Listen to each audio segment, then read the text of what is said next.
आज हम लोग पढ़ेंगे केमिस्ट्री को, जो बीपीएससी के प्रीवियस ईयर्स में प्रश्न पूछे गए हैं जी। जैसे आप बताइएगा कि प्लूटोनियम के नाभिक में न्यूट्रॉनों की कितनी संख्या होती है? प्लूटोनियम के नाभिक में न्यूट्रॉनों की कितनी संख्या होती है? प्लूटोनियम का सूत्र है PU 94 242। हाँ, तो बिल्कुल 148 है। 94 नीचे क्या है? वो एटॉमिक नंबर है, यानी कि परमाणु संख्या है। परमाणु संख्या का मतलब होता है प्रोटॉनों की संख्या, अर्थात इसमें 94 जो है वो प्रोटॉन है और 242 जो ऊपर है वो एटॉमिक मास है, अर्थात द्रव्यमान संख्या है। तो जब 242 में 94 को घटाएंगे तो हमको न्यूट्रॉनों की संख्या मिलेगी 148, अर्थात परमाणु संख्या बराबर क्या होता है? इलेक्ट्रॉन जोड़ प्रोटॉन, ठीक है। और परमाणु द्रव्यमान बराबर क्या होता है? प्रोटॉन जोड़ न्यूट्रॉन, ठीक है जी। गलती हो गया है, यहाँ पे पेन दीजिएगा, पेन है। परमाणु संख्या का मतलब होता है प्रोटॉनों की संख्या, ठीक है जी। प्रोटॉन की संख्या कहिए, और परमाणु में जितने प्रोटॉन होते हैं लगभग उतना ही न्यूट्रॉन भी होता है, ठीक है। अब फिर से आप बताइएगा, चालक जो गाड़ी चलाता है उसके सांस में अल्कोहल की मात्रा कैसे ज्ञात करते हैं पुलिस? मान लीजिए आप दारू पी के गाड़ी चला रहे हैं जी, तो पुलिस किस चीज से जांच करता है कि पता चलता है कि ये व्यक्ति दारू पिया हुआ है, यानी कि वाइन पिया हुआ है, शराब? तो उसका नाम है BAT, यानी कि ब्रेथ एनालाइजर टेस्ट के माध्यम से वो जांच करता है, ठीक है। और उसमें जो फिल्टर पेपर होता है उसका नाम है पोटेशियम डाइक्रोमेट सल्फ्यूरिक एसिड। फिर से इसको मैं पढ़ देता हूं कि जो भी कोई व्यक्ति ड्राइवर है, गाड़ी अगर चला रहा है, तो वो शराब पिया है कि नहीं इसकी जांच के लिए पुलिस किसका इस्तेमाल करती है? तो बैट का। बैट मतलब ब्रेथ एनालाइजर टेस्ट करती है, और उसमें एक फिल्टर पेपर होता है जिसका नाम होता है पोटेशियम डाइक्रोमेट सल्फ्यूरिक एसिड, और उसी के माध्यम से वो क्या होता है? वो गुलाबी रंग का हो जाता है। फिल्टर पेपर जो है ना गुलाबी हो जाता है, बस पता चल जाता है कि शराब पिया है, ठीक है। बिहार में शराबबंदी बंद है 2016 से। सबसे पहले बिहार में शराबबंदी 1977 में कर्पूरी ठाकुर के द्वारा किया गया, लेकिन वो नहीं चला, सफल नहीं हुआ, ठीक है। नेक्स्ट प्रश्न आप बताइएगा कि चूने का पानी दूधिया हो जाता है किसके कारण? CO2, कार्बन डाइऑक्साइड के कारण चूने का पानी दूधिया हो जाता है। अब यहाँ से एक बार बार बार प्रश्न पूछा जाता है कि चूने का पानी का सूत्र क्या है? तो CaOH2, जिसे कैल्शियम हाइड्रोक्साइड भी कहा जाता है, ठीक है। और जब इसमें कार्बन मिलेगा तो क्या बन जाएगा? कैल्शियम कार्बोनेट बन जाएगा CaCO3, और जल को अलग कर देगा H2O, ठीक है। आप बताइएगा, पेट्रोल तथा डीजल के अधूरे जलने से कौन सी गैस उत्पन्न होती है? कार्बन डाइऑक्साइड उत्पन्न होती है, कार्बन मोनोऑक्साइड उत्पन्न होती है। यहाँ प्रश्न है अधूरा जलने से। देखिए कोई भी दुनिया का चीज है जलेगा तो कार्बन डाइऑक्साइड उत्पन्न होगा, ये क्लियर है। लेकिन पेट्रोल और डीजल जब अधूरा जलता है ना, लोग कहते हैं गरिया उनका बड़ा धुआं फेंकता, तो वो अधूरा वहां पर जलन हो रहा है उसका, पेट्रोल डीजल का, तो वहां पर कार्बन मोनोऑक्साइड गैस उत्पन्न होती है, जो बहुत ही विषैली गैस है, ठीक है। अब बताइए, कार्बन मोनोऑक्साइड के बारे में कुछ चीजों को और जान लिया जाए कि यह रंगहीन एवं गंधहीन गैस है, इसका कोई रंग नहीं है और ना ही इसमें कोई स्मेल है, ठीक है। और यह जो खून है, तो यह खून के ऑक्सीकरण परिवहन क्षमता को कम कर देती है, ठीक है। यानी कि अगर सांस द्वारा अगर हम लोग उसको अंदर ले लें कार्बन मोनोऑक्साइड को, तो रक्त के परिसंचरण को यह धीमी कर देगी, और जिससे क्या होगा? सिर दर्द आएगा, चक्कर आएगा, पेट का दर्द का कारण बनेगा। इसीलिए कहा जाता है कि हीमोग्लोबिन से जब कार्बन मोनोऑक्साइड गैस जब माने अपना अभिक्रिया करती है तो क्या बन जाती है? ऑक्सी हीमोग्लोबिन बना देती है, जिससे सांस लेने में कठिनाई होती है। नेक्स्ट आप बताइएगा कि ऊर्ध्वपातन वाले जो पदार्थ होते हैं उसका एक उदाहरण बताइए।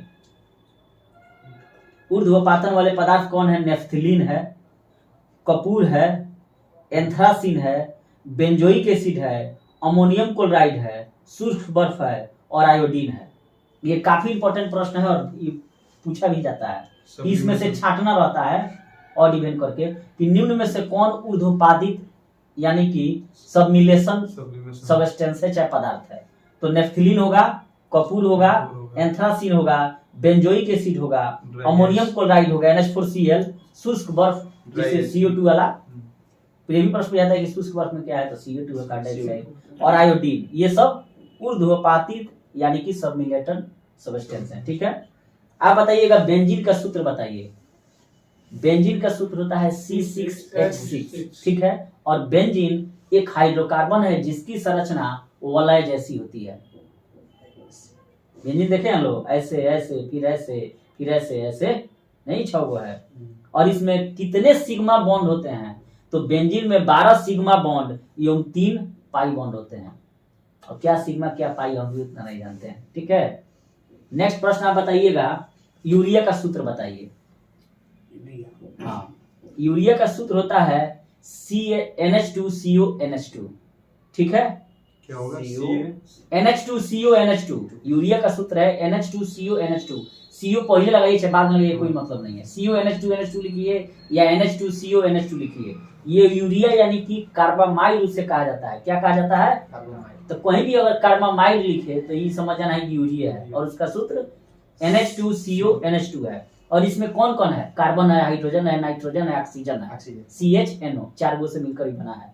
यूरिया जो है रंगहीन होता है, गंधहीन होता है और जहरीला होता है। और खेत में जो छिड़ते हो यूरिया मत समझिए, उन सब नीम कोटित यूरिया है। अच्छा, एक प्रश्न बताइए लो, आखिर नीम का लेपन उस पर क्यों किया गया यूरिया पर, किसानों को देने के लिए? आपको बता देते हैं कि यूरिया जो है ना, इसका इंडस्ट्रियल क्षेत्र में बहुत सारा काम होता है, और प्रयोगशाला में बनाया गया प्रथम पदार्थ यूरिया है। ठीक है, तो उसका यूज लगा सब ज्यादा करने, तो भारत सरकार ने निर्णय लिया कि यूरिया के कालाबाजारी को हम लोग रोकें, तो इसीलिए उस पर नीम कोटेड यूरिया लगा दिया। तो नीम के लेपन से क्या होगा, जब खेत में जाएगा तो एक प्रकार से जो पेस्टिसाइड जो होते हैं, कीटनाशक, उसका काम नीम का बीजुआ करता है। नहीं कहता है कि ये बड़ा माने दिक्कत है, चाहे मुंह माथा में ढील हो गया तो चाहे पेट साफ करना है तो नीम का पत्ता लोग खा लेता है, नीम के दत्तों से लोग मुक्त होता है। तो नीम कोटेड यूरिया का आजकल उपयोग हो रहा है। ठीक है, यूरिया के बारे में एक और जानिए, यूरिया का आखिर पाया कहाँ जाता है? स्तनपायी वाले जितने जीव जंतु हैं, यानी कि जो दूध पिलाने वाले हैं, उस सब में यूरिया पाया जाता है। यहाँ तक कि हम लोग पेशाब करते हैं उसमें भी कुछ % जो है वो यूरिया रहता है। सरीसृप जितने होते हैं, रेंग के चलने वाले जंतु, उसके मूत्र में भी यूरिया पाया जाता है। ठीक है, तो यहाँ से प्रश्न पूछेगा कि निम्न में से यूरिया किन में पाया जाता है, अगर ऑप्शन में रहे तो सरीसृप में और जितने भी स्तनपायी हैं उसमें। ठीक है, और इसका खाद के रूप में भी हम लोग उपयोग करते हैं। तो ये प्रश्न आएगा कि निम्न में से किसका खाद के रूप में प्रयोग करते हैं, तो यूरिया रहेगा, तो उसका वो सही उत्तर होगा। ठीक है, अब नेक्स्ट चला जाए, आप बताइएगा नीलम यानी कि रूबी का रासायनिक सूत्र क्या है?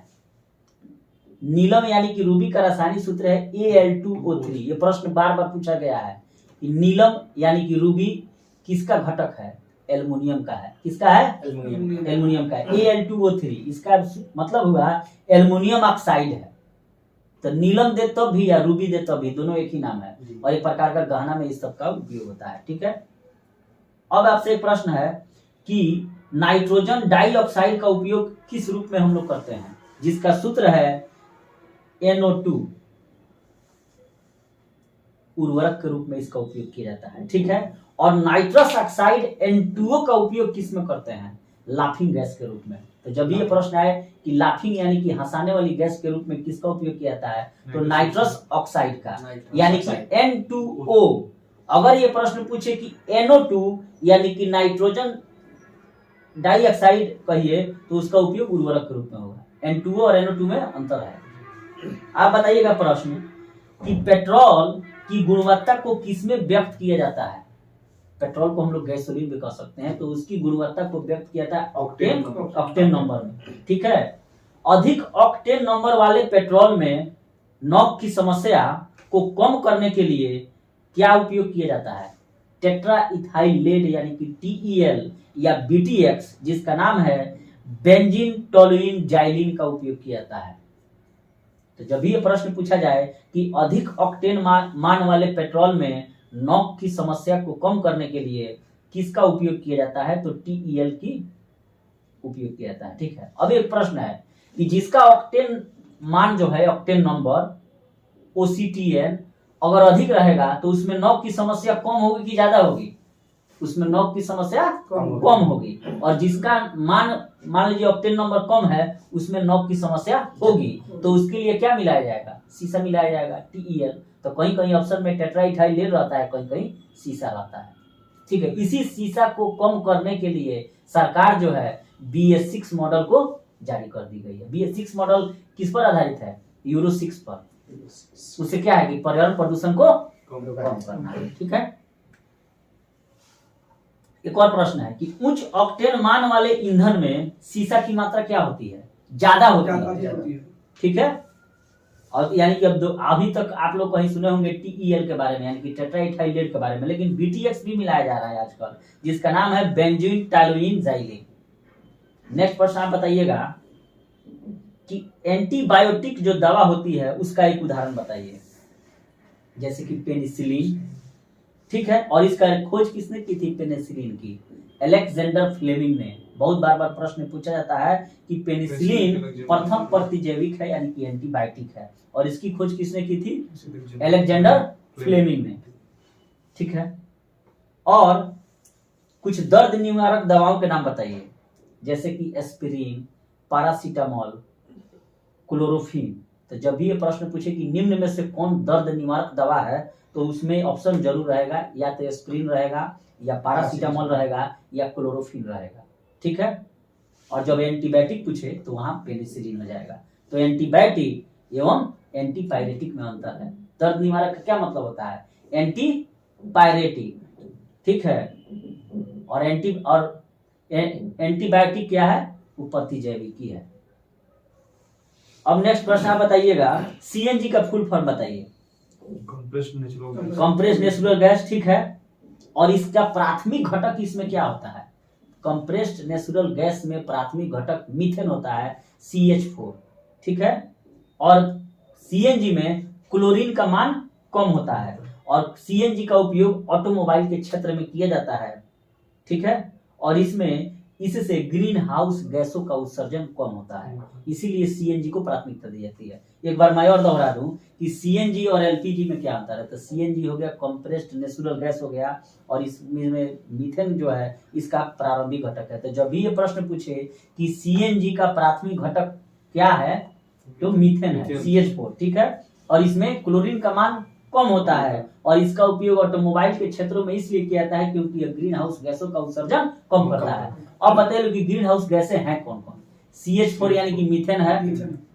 ठीक है, उसके अलावा कार्बन मोनोऑक्साइड है, कार्बन डाइऑक्साइड है। ये सब कौन सी गैसें हैं? ग्रीन हाउस इफेक्ट करने वाली गैसें हैं। ठीक है, अब देखिए LPG हो गया लिक्विफाइड पेट्रोलियम गैस, इसका फुल फॉर्म हो गया। इसमें कौन कौन प्राथमिक घटक होते हैं? प्रोपेन और ब्यूटेन का गैस रखा हुआ है, उसमें प्रोपेन और ब्यूटेन हो गया। और इसमें क्लोरीन का मान क्या होता है? ज्यादा होता है, इसलिए इसका उपयोग खाना पकाने में होता है। ठीक है, और इसमें ग्रीन हाउस गैसों का उत्सर्जन थोड़ा ज्यादा होता है। ठीक है, तो इसका मतलब क्या है कि LPG से ज्यादा बढ़िया कौन है? CNG। ठीक है, अब बताइए एसिड रेन। एसिड रेन में कौन कौन चीज आता है? जैसे सल्फ्यूरिक एसिड, नाइट्रिक एसिड। ठीक है, और जो अम्लीय वर्षा होता है उसका pH मान कितना होता है? 5.7 से कम होता है। क्लियर है? अच्छा, अम्ल वर्षा के घटक क्या है? ये भी प्रश्न पूछता है। तो तेजाब है, H2SO4 और HNO3। ठीक है, नाइट्रिक ऑक्साइड। अच्छा, भारी जल का सूत्र बताइए लोग। D2O। यह हाइड्रोजन का समस्थानिक है। बार बार पूछा जाता है कि निम्न में से कौन हाइड्रोजन का समस्थानिक है? तो भारी जल है D2O, और साधारण जल की तुलना में इसका ऊष्मा मान जो है वो अधिक होता है। ठीक है, और इसी कारण इसे क्या कहा जाता है? भारी जल कहा जाता है। और क्षार युक्त पानी के लंबे समय तक इलेक्ट्रोलाइसिस कर इसको तैयार किया जाता है। जो भी क्षार युक्त पानी होता है उसको इलेक्ट्रोलाइसिस कर जो है इसको प्राप्त किया जाता है, और परमाणु रिएक्टरों में मॉडरेटर के रूप में भारी जल का प्रयोग किया जाता है। तो बार बार ये प्रश्न पूछा जाता है कि परमाणु रिएक्टरों में विमंदक का कार्य कौन करता है? तो D2O, जिसे भारी जल कहा जाता है। और भारी जल की खोज किसने की थी? यूरे एवं बासबर्न नामक 2 वैज्ञानिकों ने की थी। ठीक है, अब प्रश्न बताइए कि उदासीन विलयन का pH मान कितना होता है? 7 होता है। ठीक है, और पानी का पीएच मान कितना होता है? 7 होता है, क्योंकि पानी भी उदासीन है। शुद्ध जल भी उदासीन होता है। पानी कहिए चाहे शुद्ध जल कहिए, ठीक है। प्रश्न बताइएगा कि लिथियम आयन बैटरी की खोज किसने की थी? इस पर नोबेल पुरस्कार भी इन लोगों को मिला है। जॉन वी गुडनाइफ, स्टेनली विटिंघम और अकीरा योशियो जापान के रहने वाले थे। इन्होंने इसकी खोज की, लिथियम आयन बैटरी की। इसके कारण इन लोगों को 2019 में नोबेल अवार्ड मिला था, ठीक है। और ये लिथियम आयन बैटरी का उपयोग कहाँ होता है? तो मोबाइल के बैटरी में, लैपटॉप में और इलेक्ट्रिक व्हीकल में, यानी कि इलेक्ट्रिक गाड़ियों में। किस बैटरी का प्रयोग होता है? लिथियम आयन बैटरी का, ठीक है। अब एक प्रश्न बताइएगा कि प्राकृतिक रबर किसका बहुलक है? बार बार ये प्रश्न पूछा जाता है। प्राकृतिक रबर आइसोप्रीन का बहुलक है, ठीक है। और संश्लेषित रबर के क्या उदाहरण है? नियोप्रीन, थायोकॉम। ये बार बार प्रश्न पूछा जाता है और हमेशा फंस जाता है कि आइसोप्रीन किसका उदाहरण है? प्राकृतिक रबर का। और नियोप्रीन और थाइकॉल क्या है? ये संश्लिष्ट रबर है, यानी कि सिंथेटिक रबर, ठीक है। अब एक प्रश्न बताइएगा कि रबर को सल्फर के साथ मिलाकर गर्म करने की क्रिया को क्या कहा जाता है?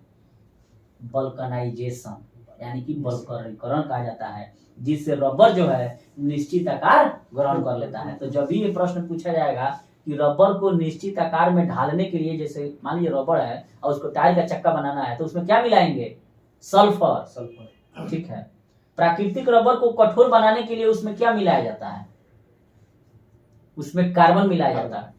यहाँ ध्यान देने ये योग्य बात है कि जब भी ये प्रश्न पूछे कि प्राकृतिक रबर को कठोर बनाना हो, हार्ड बनाना हो, तो उसमें क्या मिलाएंगे? कार्बन।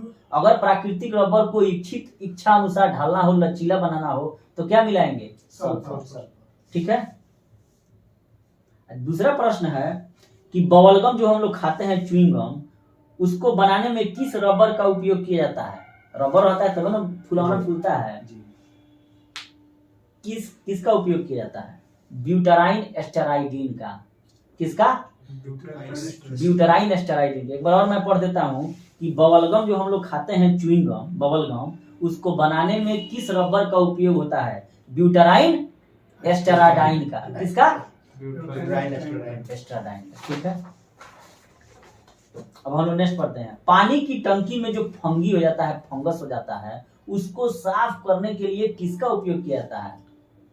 कॉपर सल्फेट का, जिसका सूत्र है CuSO4 5H2O। इसको याद रखना। फिर मैं पढ़ देता हूं कि पानी की टंकी में फंगी हो, बैक्टीरिया हो, ठीक है, तो उसको साफ करने के लिए किसका उपयोग होगा? कॉपर सल्फेट का, यानी कि उसका सूत्र है CuSO4 5H2O, ठीक है।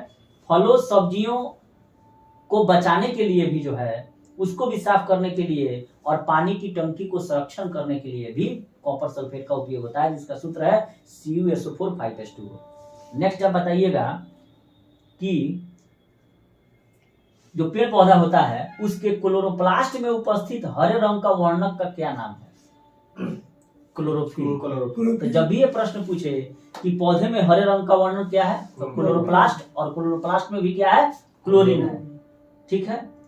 और दूसरा प्रश्न यह है कि इसी क्लोरोप्लास्ट में क्या होता है?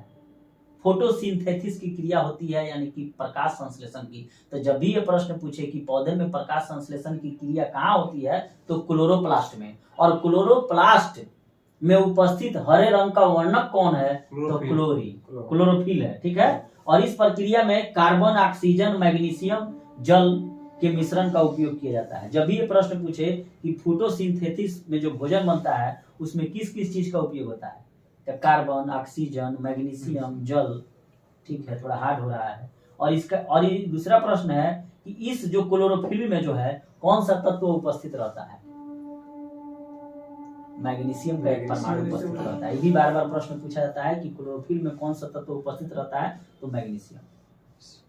अब नेक्स्ट आप बताइएगा कि आधुनिक रसायन शास्त्र का जनक किसे कहा जाता है?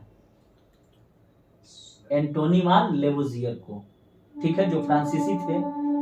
और दहन में ऑक्सीजन की भूमिका है, यह किसने खोज की थी? तो लेवोजियर ने ही खोज की थी। उसके अलावा सिलिकॉन के अस्तित्व की भविष्यवाणी किसने की थी? लेवोजियर ने ही की थी, ठीक है। तो रसायन शास्त्र का जनक किसे कहा जाता है? आधुनिक रसायन शास्त्र का आधुनिक कहिए। रसायन शास्त्र का मतलब है प्राचीन रसायन शास्त्र, मिस्र का तो नाम आएगा नहीं, तो देश हो गया। लेकिन जब भी वैज्ञानिक का नाम है कि रसायन शास्त्र का पिता किसे कहा जाता है केमिस्ट्री का, तो लेबोजियर ही होंगे। ठीक है, जो फ्रांसीसी थे। और कोई भी चीज जलता है तो बिना ऑक्सीजन की उपस्थिति में नहीं जलेगा। इसकी भी खोज लेबोजियर ने की थी। और सिलिकॉन के अस्तित्व की भविष्यवाणी किसने की थी? लेबोजियर। ये वही सिलिकॉन है जिसका उपयोग कहाँ होता है? कंप्यूटर के चिप्स में। बार बार ये प्रश्न पूछा जाता है। नेक्स्ट आप बताइएगा कि किस गैस को सूंघने पर हंसी आती है जिसे लाफिंग गैस कहा जाता है? Nitrous oxide, N2O। ठीक है। और नाइट्रस ऑक्साइड का उपयोग शल्य क्रिया में भी होता है, जैसे हड्डियों को जोड़ने में और दांतों की सर्जरी में एनेस्थीसिया के रूप में भी इसका उपयोग होता है। दांत का जब सर्जरी करना हो और बेहोश करना हो, माने वहां दर्द ना हो, तो उसमें किसका उपयोग होगा? नाइट्रस ऑक्साइड का, N2O का। क्योंकि मान लीजिए हंसीएगा तो दर्द नहीं है तब ना हंसता है। ठीक है। नेक्स्ट प्रश्न बताइएगा कि नाइट्रोजन की खोज किसने की थी? नाइट्रोजन की खोज रदरफोर्ड ने की थी। ठीक है। और कमरे के ताप पर नाइट्रोजन गैस जो है वह अक्रिय अवस्था में रहता है, क्योंकि उच्च ताप पर यह ऑक्सीजन और हाइड्रोजन से क्रिया करके हाइड्रोक्साइड बना लेता है। ठीक है। और नाइट्रोजन का उपयोग कहाँ कहाँ किया जाता है? वायुयान के टायरों में। जब भी ये प्रश्न पूछे कि वायुयान के टायरों में किसका उपयोग किया है? नाइट्रोजन का। खाद्य सामग्री का परिरक्षण करना हो, जांचना हो, तो उसमें किसका उपयोग होगा? नाइट्रोजन का। जैविक, अच्छा ये भी और प्रश्न बार बार पूछा जाता है कि जितने भी जैविक पदार्थ हैं उसमें मूल तत्व क्या है? नाइट्रोजन। और पृथ्वी के वायुमंडल में सबसे ज्यादा पाई जाने वाली गैस कौन है? कितना % पाया जाता है? 78%। ठीक है।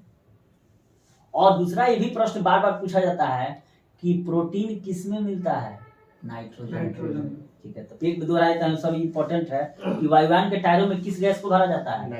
नाइट्रोजन। खाद्य सामग्री के परिरक्षण में जैविक पदार्थों का मूल तत्व कौन है? नाइट्रोजन। प्रोटीन किसमें मिलता है? नाइट्रोजन की खोज किसने की थी? रदरफोर्ड। ठीक है। अब एक प्रश्न और बताइए लोग,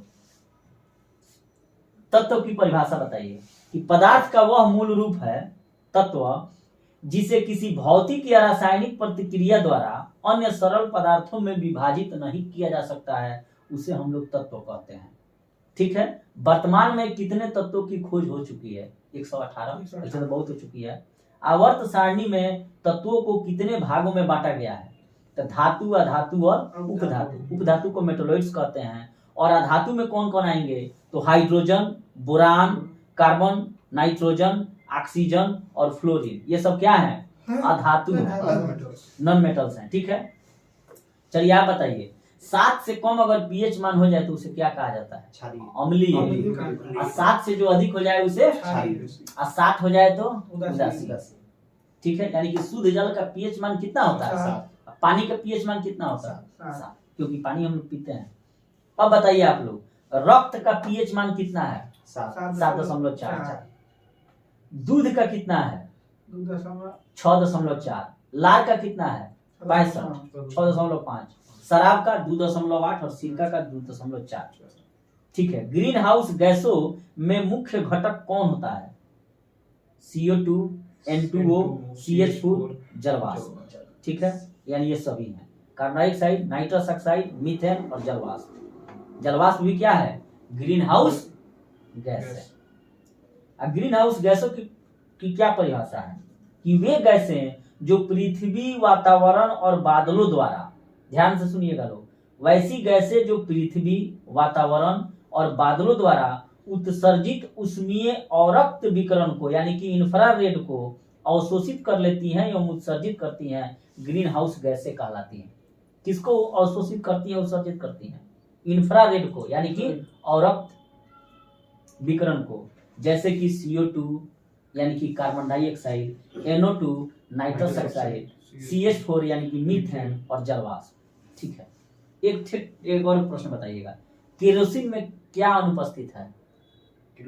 हाँ, आप लैंप में केरोसिन डालते हैं, मिट्टी का तेल, और उसको जलाते हैं, कैसे जलता है? जब तक ऑक्सीजन की उपस्थिति में। लेकिन केरोसिन में क्या है? मिट्टी के तेल में ऑक्सीजन नहीं है। अगर ऑक्सीजन होता तो स्वयं नहीं जल जाता है। ठीक है। तो केरोसिन क्या है? एक प्रकार के हाइड्रोकार्बन का मिश्रण है, अर्थात हाइड्रोकार्बन का मतलब क्या है? Hydrogen plus carbon. तो जब ये पूछे कि मिट्टी के तेल में क्या नहीं है, तो ऑक्सीजन नहीं है। ग्लूकोज का सूत्र बताइए आप। C6H12O6 C6H12O6 ग्लूकोज का सूत्र है, जिसे डेक्सट्रोज भी कहा जाता है। तो जब भी ये प्रश्न पूछे कि डेक्सट्रोज क्या है, तो ग्लूकोज है, ग्लूकोज क्या है, तो डेक्सट्रोज है। ठीक है।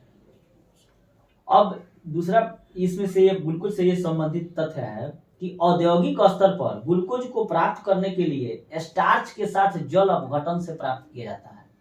ठीक है। और शरीर को तत्कालिक ऊर्जा उपलब्ध कौन कराता है? तो ग्लूकोज। यानी कि जो भी धावक होते हैं, प्लेयर होते हैं, अगर उनको तत्काल में ऊर्जा की जरूरत होती है तो किसका उपयोग करते हैं? केला खाते हैं तो इधर जनरली भाषा हो गया, लेकिन ग्लूकोज का उपयोग करते हैं। बिल्कुल ठीक है। एक और नेक्स्ट प्रश्न है कि कार्बन मोनोऑक्साइड समूह का आबंध क्रम क्या है? बीपीएससी में पूछा हुआ प्रश्न है। 3 है। इसमें परमाणुओं की एक जोड़ी के बीच मौजूद रासायनिक बंधनों की संख्या को दर्शाता है। आबंध क्रम की क्या परिभाषा है? कि यह परमाणुओं की एक जोड़ी के बीच मौजूद रासायनिक बंधनों की संख्या को दर्शाता है। इसे भी केमिस्ट्री समझ में नहीं आता है। बार बार हम लोग पढ़ते हैं कि निम्न में से कौन लौह धातु है, इसका मतलब है कि उसमें लोहा है, और कौन अलौह धातु है जिसमें लोहा नहीं है। उसके बारे में देख लिया जाए कि खनिज जिन्हें गलाने से धातु प्राप्त होता है उसे धात्विक खनिज कहते हैं। जब ये प्रश्न पूछे कि जिन्हें गलाने से धातु प्राप्त होता है उसे क्या कहते हैं, तो धात्विक खनिज कहते हैं। और इसे 2 भागों में बांटा जाता है, एक लौह धातु जिसमें लोहा होता है और एक अलौह धातु जिसमें लोहा नहीं होता है। तो लौह धातु में कौन कहलाते हैं? खूब बढ़िया से ध्यान से सुनिएगा लोग। लौह धातु में है जिसमें लोहा होता है manganese, nickel, tungsten, chromium, boron, titanium, लौह अयस्क। अलौह धातु में क्या होता है जिसमें लोहा नहीं होता है? कोबाल्ट। इसमें लोहा नहीं है, ध्यान देना है कि बार बार लोग फंस जाता है, लोग समझता है कोबाल्ट में लोहा है, कोबाल्ट में लोहा नहीं है। कोबाल्ट टीन में भी लोहा नहीं है। तांबा, जस्ता, सीसा, प्लेटिनम, बक्साइट, मैग्नीशियम। तो यहां से प्रश्न ये पूछा था बीपीएससी में कि निम्न में से कौन अलौह धात्विक खनिज है? तो मैग्नीशियम आ गया। मैग्नीशियम में क्या है? लोहा नहीं है। उसके अलावा कोबाल्ट में भी लोहा नहीं है, टीन में भी लोहा नहीं है, तांबा में भी लोहा नहीं है, जस्ता में भी लोहा नहीं है, सीसा में भी नहीं है, प्लेटिनम में भी नहीं है, बक्साइट तो एल्युमिनियम का ही अयस्क है, और मैग्नीशियम में भी लोहा नहीं है। तो यहां से हम लोग क्लियर कर लिए। कांच के बारे में कुछ चीजों को देख लेते हैं, जिसके बारे में बीपीएससी में पूछा हुआ था प्रश्न कि कांच का निर्माण सबसे पहले किस देश में हुआ? मिस्र में हुआ। यानी कि मिस्र को अंग्रेजी में कहा जाता है इजिप्ट कहा जाता है। ठीक है। और कांच जो है क्षारीय धातुओं के सिलिकेटों का एक अक्रिस्टलीय पदार्थ है। खूब ध्यान से सुनिएगा लोग कांच के बारे में। बहुत इसका माने कांच एक ऐसा द्रव्य है, एक अशिशित द्रव्य है, और जो इसमें माने इसका कोई संगठन नहीं है, बहुत सारी चीजों को मिलाकर मिलता है। बालू से ही कांच बनता है। ठीक है। तो कांच जो है क्षारीय धातुओं के, पहला पॉइंट क्या है? क्षारीय धातुओं के सिलिकेटों का, दूसरा पॉइंट सिलिकेटों का एक अक्रिस्टलीय पदार्थ है। इसमें से कोई ऑप्शन में डाल देगा कांच क्षारीय, अम्लीय, तो क्या मारिएगा? क्षारीय धातु। क्या है? सिलिकेट है, अक्रिस्टलीय पदार्थ है, का समांगी मिश्रण है। कौन मिश्रण है? समांगी की विषमांगी? समांगी मिश्रण है। और इसका निर्माण सर्वप्रथम किस देश में हुआ था? इजिप्ट में। तो कांच क्या है? क्षारीय धातुओं का, पहला पॉइंट, दूसरा सिलिकेटों का, तीसरा अक्रिस्टलीय पदार्थ है, चौथा समांगी मिश्रण है। ठीक है। अब कांच के बारे में कुछ चीजों को देख लेते हैं। बार बार पूछा जाता है कि ट्यूबलाइट जो है किस कांच से बनाया जाता है? उसका नाम है सोडा कांच, और सोडा कांच को हम लोग मृदु कांच भी कहते हैं।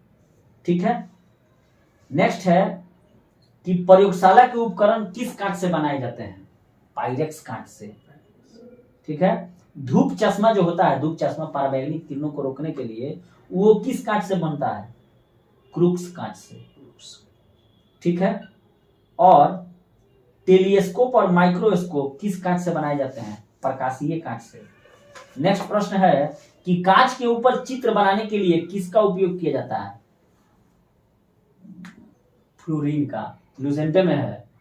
बार बार प्रश्न पूछा जाता है कि कांच के ऊपर कोई अगर चित्र बनाना हो तो किसका उपयोग करते हैं हम लोग? फ्लोरीन का। ठीक है। फोटोक्रोमेटिक कांच में किसकी उपस्थिति के कारण धूप में वह स्वतः काला हो जाता है? सिल्वर बोरमाइन लिखा। बार बार ये प्रश्न पूछा जाता है कि फोटोक्रोमेटिक कांच में किसकी उपस्थिति के कारण धूप में वह स्वतः काला हो जाता है? तो सिल्वर बोरमाइन। ठीक है। बुलेट प्रूफ जैकेट बनाने के लिए किस कांच का उपयोग किया जाता है? बुलेट प्रूफ जैकेट बनाने के लिए किस कांच का उपयोग किया जाता है? रेसेदार कांच का। ठीक है। नेक्स्ट प्रश्न है कि किसी ठोस पदार्थ में विद्युत चालकता किस पर निर्भर करती है? मुक्त इलेक्ट्रॉनों की संख्या पर। धातुओं में मुक्त इलेक्ट्रॉनों की संख्या अधिक होती है तो धातु विद्युत के अच्छे चालक होते हैं। ठीक है। विद्युत चालकता में सबसे ज्यादा चालक वाला पदार्थ कौन है बताइए लोग? बहुत बार बार पूछा जाता है। किसमें विद्युत चालकता सबसे ज्यादा है? चांदी में। चांदी में। ठीक है। उसी को अंग्रेजी में सिल्वर कहा जाता है। और चांदी के बाद तांबा में, तांबा के बाद सोना में, सोना के बाद एल्युमिनियम में, एल्युमिनियम के बाद बेरिलियम में, बेरिलियम के बाद कैल्शियम में, कैल्शियम के बाद मैग्नीशियम में, और मैग्नीशियम के बाद सोडियम। पृथ्वी के वातावरण में सबसे प्रचुर मात्रा में कौन सी गैस पाई जाती है? नाइट्रोजन। ठीक है। नाइट्रोजन कितना परसेंट पाया जाता है? 78.07%। ऑक्सीजन कितना पाया जाता है? 20.93 यानी कि लगभग 21% के आसपास। आर्गन कितना पाया जाता है? 0.93%। ये प्रश्न पूछा हुआ है यूपीपीसीएस में। ये आर्गन कितना पाया जाता है वायुमंडल में? 93। ठीक है। और कार्बन डाइऑक्साइड 0.03%। ठीक है। अब एक प्रश्न है आप लोगों से कि अल्कोहल को कार्बोक्सिलिक एसिड में बदला जा सकता है किसके द्वारा? ऑक्सीडेशन की क्रिया करके।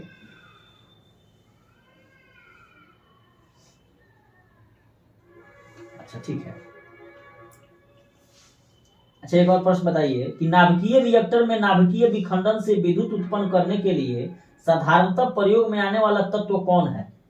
फिर से प्रश्न को ध्यान से सुनिए लोग कि नाभिकीय रिएक्टर में नाभिकीय विखंडन से विद्युत उत्पन्न करने के लिए प्रयोग में आने वाला तत्व कौन है? यूरेनियम है। यूरेनियम और थोरियम है। लेकिन भारत में क्या है? यूरेनियम नहीं पाया जाता है। क्या पाया जाता है? थोरियम। और कहाँ पाया जाता है? केरल में। केरल में के बालू जो एरिया है ना, समुद्र का बालू, उसी में मोनाजाइट पाया जाता है और उसी से थोरियम भारत निकलता है। और विश्व में सबसे ज्यादा थोरियम का भंडार वाला कौन देश है? अपना भारत है। और इसी को ही डेवलप कर लिया है। पहले देख रहे थे कौन न्यूक्लियर ग्रुप है, न्यूक्लियर सप्लाई ग्रुप, जिसमें 45 को मेंबर है। अमेरिका सब नहीं दे रहा था इंडिया को, तब जाके इसको ही थोरियम से लगा बिजली बनाने। आज बिजली मिल रहा है इतना ज्यादा कथी से? सब परमाणु रिएक्टर से मिल रहा है। चलिए, सबसे अच्छा अग्निशामक कौन गैस है? कार्बन डाइऑक्साइड है। नेक्स्ट प्रश्न बताइएगा कि अशुद्धि जैसे नमक मिलाने पर जल का क्वथनांक क्या हो जाएगा? बढ़ जाएगा। बड़ी फंसता है। बढ़ जाएगा, बढ़ जाएगा वाला प्रश्न बहुत फंसता है। ठीक है। हाइड्रोजन में कौन नहीं पाया जाता है? न्यूट्रॉन की प्रोटॉन? न्यूट्रॉन नहीं पाया जाता है। बिल्कुल सही है। किसी परमाणु के नाभिक में उपस्थित प्रोटॉनों की संख्या को क्या कहा जाता है? उस परमाणु का परमाणु क्रमांक कहा जाता है। का जी? एटॉमिक नंबर कहा जाता है। और यह इलेक्ट्रॉनों की संख्या के बराबर होती है। अर्थात परमाणु क्रमांक अर्थात एटॉमिक नंबर बराबर प्रोटॉनों की संख्या या इलेक्ट्रॉनों की संख्या।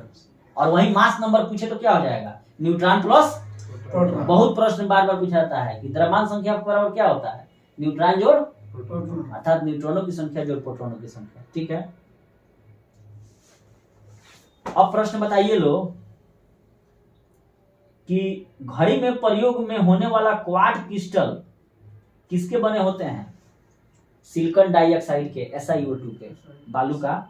सिलिकॉन डाइऑक्साइड के प्रयोग से बने क्वार्ट्ज क्रिस्टल का प्रयोग घड़ी में किया जाता है और पृथ्वी के ऊपरी सतह पर यह प्रचुर मात्रा में पाया जाता है। साथ ही रेत यानी कि जो बालू है उसका मुख्य संगठक SiO2 है, सैंड, और इसी से शीशा भी बनता है।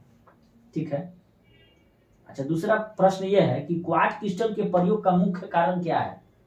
क्योंकि इसकी पीजो इलेक्ट्रिक गुणवत्ता एवं स्थिरता ज्यादा है, इसलिए अंतरिक्ष यात्री इसी घड़ी का उपयोग करते हैं जब लेकर जाते हैं वहां समय देखने के लिए। अब प्रश्न है कि गहरा लाल द्रव्य किसे कहा जाता है? ब्रोमीन को। और ब्रोमीन जो है वाष्पशील द्रव्य है, तीक्ष्ण गंध वाला है, हैलोजन वर्ग का सदस्य है, कमरे के ताप पर द्रव्य अवस्था में पाया जाता है। तो ये भी बार बार प्रश्न पूछा जाता है कि कौन जो है कमरे के ताप पर द्रव्य अवस्था में पाया जाने वाला अधातु है, तो वह ब्रोमीन है, अधातु है, ध्यान देना है। ठीक है। अच्छा, वेल्डिंग में किस गैस का प्रयोग किया जाता है? किन किन गैसों का प्रयोग वेल्डिंग में किया जाता है? ब्रोमीन का। ऑक्सीजन और एसिटिलीन गैस का प्रयोग, यानी कि O2 + C2H2 एथीन का प्रयोग जो है वेल्डिंग गैस में, जो वेल्डिंग नहीं होता है घर का सब बनता है। तो ठीक है। कपड़े को साफ करने के लिए प्रयोग में आने वाले डिटर्जेंट में क्या उपस्थित होते हैं? सल्फोनेट। ये बहुत बार प्रश्न पूछा जाता है कि कपड़े को साफ करने में प्रयोग में आने वाले डिटर्जेंट में क्या होते हैं? तो सल्फोनेट होते हैं। अब यहाँ से प्रश्न उठता है कि आखिर डिटर्जेंट है क्या? तो डिटर्जेंट के बारे में सुनिए कि लंबी श्रृंखला वाले वसीय अम्लों के एक्रिल सल्फेट, सल्फोनेट और अमोनियम लवण होते हैं। ये बार बार प्रश्न पूछा गया है कि डिटर्जेंट के बारे में। पहला ऑप्शन देगा कि लंबी श्रृंखला वाले वसीय अम्लों के एक्रिल सल्फेट, सल्फोनेट और अमोनियम लवण होते हैं। आ गया सल्फोनेट। कपड़े के साफ करने के लिए डिटर्जेंट में क्या होते हैं? सल्फोनेट आ गया। चाहे सल्फोनेट की जगह दे देगा अमोनियम लवण, चाहे एक्रिल सल्फेट दे देगा। और साबुन के सभी गुण होते हैं किंतु डिटर्जेंट साबुन नहीं है। और जल का पृष्ठ तनाव क्या करते हैं जिसके कारण आप मार्जक सतहों को साफ कर देते हैं? जल का पृष्ठ तनाव क्या करेगा? सरफेस टेंशन उसका घटा देगा। जब सरफेस टेंशन घटा देगा तो सर्फ कहाँ चल जाएगा? माइल के जड़ तक चल जाएगा। जब जड़ तक चल जाएगा तो नष्ट होकर हटाइए दी माइल, नष्ट निकाल दी बाहर। अच्छा, दूसरा बात है कि मृदु और कठोर जल दोनों में उपयोगी है डिटर्जेंट। वॉशिंग पाउडर को शुष्क रखने के लिए उसमें क्या मिलाया जाता है? वॉशिंग पाउडर जो हम लोग खरीद के बाजार से लाते हैं सर्फ एक्सल का, गाड़ी का, तो सूखा रहता है, गीला नहीं रहता है। उसको सूखा रखने के लिए उसमें क्या मिलाया जाता है? सोडियम सल्फेट या सोडियम सिलिकेट। ये भी प्रश्न पूछा हुआ है कि जो बाजार से हम लोग वॉशिंग पाउडर खरीद कर लाते हैं, निरमा वॉशिंग पाउडर, तो उसको सूखा रखने के लिए उसमें क्या मिलाया जाता है? सोडियम सल्फेट या सोडियम सिलिकेट। ठीक है। ये भी प्रश्न पूछा जाता है कि डिटर्जेंट जल का पृष्ठ तनाव क्या कर देते हैं कि मैल जो है निकल जाते हैं, घटा देते हैं। ठीक है। नेक्स्ट प्रश्न है कि वह तत्व जो मानव के पसीने के माध्यम से उत्सर्जित होता है उसमें क्या क्या है शामिल? सबसे पहले तो पानी हो गया, उसके अलावा खनिज अम्ल है, पसीने से यूरिया निकलता है, सोडियम निकलता है, पोटेशियम निकलता है, कैल्शियम निकलता है, मैग्नीशियम निकलता है, जिंक निकलता है, लोहा निकलता है। देखिए ये बीपीएससी इसमें से 3 गो ऑप्शन दे देगा, एगो दे देगा, तो आप समझिए कि पसीने से क्या नहीं, पानी निकलता है। लेकिन उसमें क्या क्या है? खनिज अम्ल है, यूरिया है, सोडियम है, पोटेशियम है, कैल्शियम है, मैग्नीशियम है, जिंक है, लोहा है। इसीलिए वो ऑप्शन देता है 1 से अधिक। हम लोग मार के आते हैं, पता चलता है गलती हो गई। चलिए नेक्स्ट प्रश्न है कि नीला थोथा का आप लोग सूत्र बताइए। ब्लू विट्रॉल, बार बार आप लोग अभी चर्चा हुआ था उसका, जिसे कॉपर सल्फेट भी कहा जाता है, CuSO4 5H2। उसका प्रयोग कहाँ कहाँ होता है? टंकी के काई को साफ करने में, फंगस को, उसके अलावा फलों सब्जियों के को साफ सुथरा रखने में प्रयोग होता है। ठीक है। देखिए ब्लू विट्रॉल यानी कि नीला थोथा जिसे कहा जाता है कॉपर सल्फेट, उसका सूत्र है CuSO4 5H2O। और इसका उपयोग कीटनाशक के रूप में, टंकी को साफ करने में, रोगाणुनाशक के रूप में, बाल को डाई करने में, चमड़े एवं वस्त्रों का प्रसंस्करण करने में। प्रसंस्करण का हिंदी क्या होता है? अंग्रेजी क्या होता है? प्रोसेसिंग। ठीक है। और ब्लू विट्रॉल जो है निर्जलीकृत अवस्था में किस रंग का होता है? रंगहीन होता है। और हाइड्रेटेड यानी कि जलयोजित अवस्था में नीला रंग का हो जाता है, इसीलिए इसे ब्लू विट्रॉल। नीला को अंग्रेजी में क्या कहते हैं? ब्लू। ब्लू ब्लू आज है पानी। व्हाइट विट्रॉल, उजला थोथा का सूत्र बताइए लोग। ZnSO4 7H2O यानी कि जिंक सल्फेट। और इसका उपयोग आंखों के लोशन एवं चर्म उद्योग में होता है। तो अगर ये प्रश्न पूछे कि आंखों का लोशन एवं चर्म उद्योग में किसका उपयोग होता है, तो व्हाइट विट्रॉल का यानी कि उजला थोथा का, जिसे कहा जाता है zinc sulphate, ZnSO4 5H2O 7H2O। ठीक है। एक परमाणु के केंद्र का धनावेशित हिस्सा क्या कहलाता है? न्यूक्लियस। कि नाभिक में उपस्थित प्रोटॉन के कारण जो है परमाणु का नाभिक जो है वो धनावेशित होता है। ठीक है। और परमाणु का केंद्र धनावेशित होता है जिसे न्यूक्लियस कहा जाता है। ठीक है, और एक परमाणु में क्या क्या होते हैं? इलेक्ट्रॉन होता है, प्रोटॉन होता है, न्यूट्रॉन होता है, जो परमाणु के मौलिक कण कहलाते हैं। तो जब भी ये प्रश्न पूछे कि परमाणु का मौलिक कण कौन कौन है, इलेक्ट्रॉन, प्रोटॉन, न्यूट्रॉन। बिल्कुल सही बोले हैं। ठीक है, अब एक प्रश्न है कि एक ठोस को सीधे गैस में परिवर्तित करने की प्रक्रिया को क्या कहा जाता है? ऊर्ध्वपातित, यानी कि सबमिलेशन कहा जाता है। जैसे कि कपूर को हम लोग शायद कहा होता है ठोस से गैस में नहीं बदल जाता है, जलाते हैं लोग चाहे खुला में छोड़ दे लो तो। और ये ऊर्ध्वपातन यानी कि सबमिलेशन की जो प्रक्रिया है, ये किस प्रकार की प्रक्रिया है? तो भौतिक भी है और रासायनिक भी है, दोनों है। और कपूर का शुद्धिकरण इसी प्रक्रिया से किया जाता है। तो जब भी ये प्रश्न पूछे कि निम्न में से कौन कौन सबमिलेशन की प्रक्रिया द्वारा किया जाता है, तो कपूर है, नेफ्थलीन है, अमोनियम क्लोराइड है, NH4Cl है, उसके अलावा एंथ्रासीन है, बेंजोइक एसिड है जिसका उपयोग फलों को संरक्षित करने में किया जाता है, बेंजोइक एसिड का। उसके अलावा आयोडीन भी सबमिलेशन की प्रक्रिया के द्वारा ही किया जाता है। शुष्क बर्फ है। सबसे हल्का तत्व अधातु में बताइए वो कौन है? सोडियम, हाइड्रोजन है। तो जब ये प्रश्न पूछे कि सबसे हल्का तत्व धातु में कौन है, तो हाइड्रोजन है। सबसे हल्का धातु कौन है? लिथियम है। सबसे भारी धातु कौन है? ओस्मियम है। सबसे विषैली धातु कौन है? प्लूटोनियम। ठीक है, एक बार और दोहरा देते हैं कि सबसे विषैली धातु कौन है? प्लूटोनियम है। ठीक है, सबसे भारी तत्व या सबसे भारी धातु कौन है? ओस्मियम। सबसे हल्का धातु लिथियम, और सबसे हल्का अधातु हाइड्रोजन। ठीक है,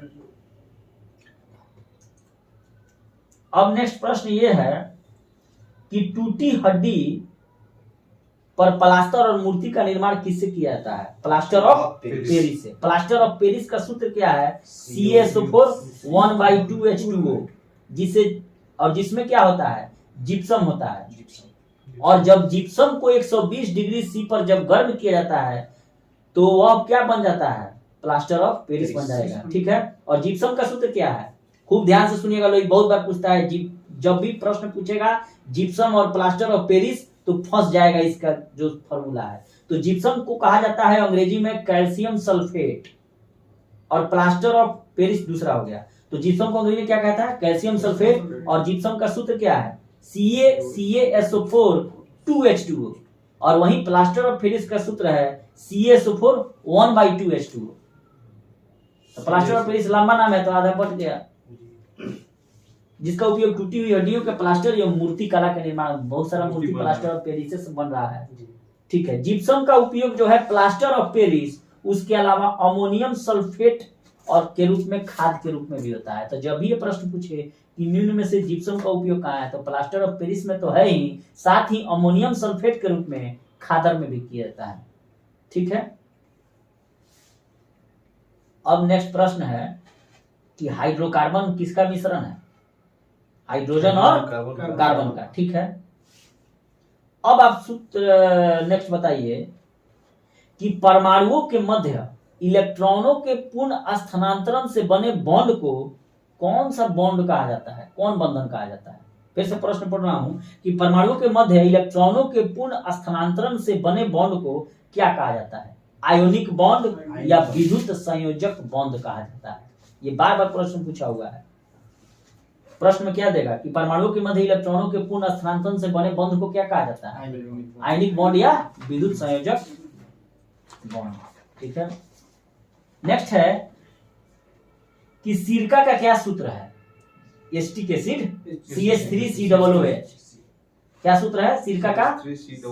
CH3COOH सिरका का सूत्र है, और इसे एसिटिक एसिड कहा जाता है, इसका रासायनिक नाम है। ठीक है, और अगर ये प्रश्न पूछ दे कि सिरका का IUPAC नाम क्या है? एथेनोइक एसिड, जिसमें कार्बोक्सिलिक एसिड समूह होता है, और एसीटोन बनाने में इसी एसिटिक एसिड का उपयोग होता है। ठीक है, बेंजोइक एसिड का सूत्र बताइए लोग, जिसका उपयोग खाद्य पदार्थों के संरक्षण में होता है। बार बार प्रश्न पूछा जाता है कि खाद्य पदार्थों के संरक्षण में किसका उपयोग होता है? तो बेंजोइक एसिड का, जिसका सूत्र है C6H5COOH। ठीक है, फलों के संरक्षण में, रबर के स्कंदन में, और चमड़ा उद्योग में, और चींटियों के लाल चींटियों के काटने पर कौन सा अम्ल उत्पन्न होता है? Formic acid. फिर से मैं पढ़ देता हूँ कि फॉर्मिक एसिड में क्या क्या उपयोग है कि फल के संरक्षण में, रबर के स्कंदन में, रबर को मैंने निकालना हो दुधुआ को, चमड़ा उद्योग में और लाल चींटियों को काटने में फॉर्मिक एसिड, और इसका सूत्र है HCOOH। ठीक है। साइट्रिक एसिड का सूत्र बताइए लोग, खट्टा जो नींबू पदार्थों में सब पाया जाता है, संतरा वगैरह में साइट्रिक एसिड, इसका सूत्र है C6H8O7। और धातुओं को साफ करने में, कपड़ा उद्योग में और नींबू खट्टे फलों में साइट्रिक एसिड पाया जाता है। ठीक है। हाइड्रोक्लोरिक एसिड HCl का उपयोग कहाँ किया जाता है? PVC प्लास्टिक बनाने में और एक्वारेजिया बनाने में। बार बार सुने होंगे कि एक्वारेजिया एक ऐसा अम्ल है जो सोने को भी भुला के खत्म, मतलब दुनिया का कोई भी चीज में डाल दीजिए खत्म हो जाएगा, बर्बादे हो जाएगा, उसी को कहा जाता है एक्वारेजिया। आप जाके खोज लीजिएगा, ठीक है, कमेंट जरूर कर लीजिए कि एक्वारेजिया है क्या। ऐसा रसायन जिसमें दुनिया का कोई चीज डालिए खत्म। तो हाइड्रोक्लोरिक एसिड जो है ये किसका इसमें कहाँ रहता है? एक्वारेजिया में रहता है, और साथ ही PVC यानी कि पॉलीविनाइल क्लोराइड यानी कि प्लास्टिक बनाने में उपयोग होता है। ठीक है। नेक्स्ट प्रश्न बताइएगा कि कार के बैटरी में विद्युत अपघटन के रूप में किसका उपयोग होता है? तेजाब का, H2SO4।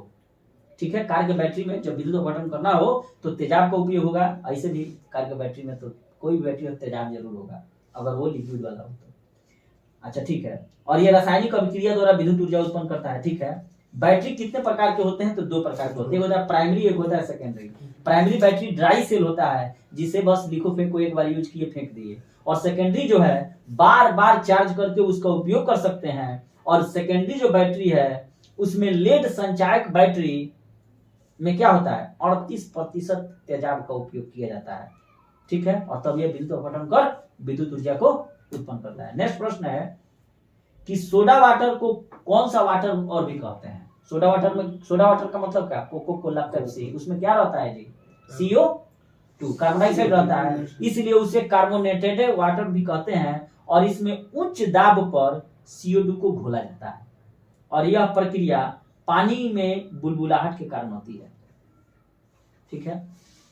टेफ्लॉन किस प्रकार का बहुलक है? टेफ्लॉन एक प्रकार का क्या है? बार बार प्रश्न पूछा था नहीं, कौन बहुलक है? तो टेफ्लॉन। और टेफ्लॉन को कहा जाता है TTFE, यानी कि टेट्राफ्लोरोइथाइलिन। टेट्राफ्लोरोइथाइलिन क्या है? टेफ्लॉन है, एक प्रकार का बहुलक है, और यह ठोस फ्लोरोकार्बन है और मानव निर्मित है।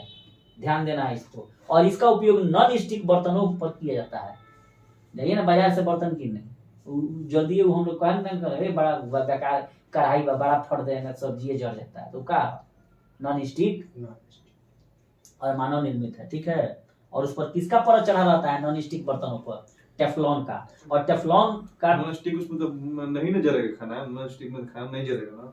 नहीं, हम लोग जाते हैं तो कहता है टेफ्लॉन चढ़ा है, टेफ्लॉन चढ़ा है। टेफ्लॉन चढ़ा उसमें खाना नहीं सड़ता है। हाँ, नहीं सड़ता है, नहीं सड़ता, मतलब खाना जलेगा नहीं उसमें। हाँ, वो कहता है सब ऐसे ही कि है वो कढ़ाई नहीं रहता है, बड़ा पातर रहता है उसका। हाँ, काला काला मतलब उस पे चीज। हाँ, बड़ा पता रहेगा, मतलब फट बुझाला जरिए से। तो यानी कि टेट्राफ्लोरोइथिलीन।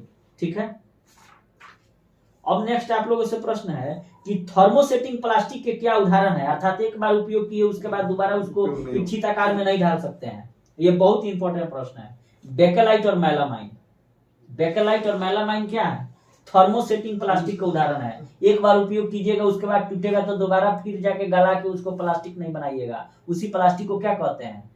थर्मोसेटिंग। फिर से बोले हैं कि ऐसा प्लास्टिक जिसे एक बार कोई चीज बना लिए, उपयोग कर लिए, टूट गया तो सीधे फेंकना ही पड़ेगा उसको। ही नहीं कि खरीदने वाला ठेला वाला किन लेगा, नहीं किनेगा। उसको क्या कहते हैं? थर्मोसेटिंग। और उसके उदाहरण क्या है? बेकेलाइट और मेलामाइन यानी कि BM।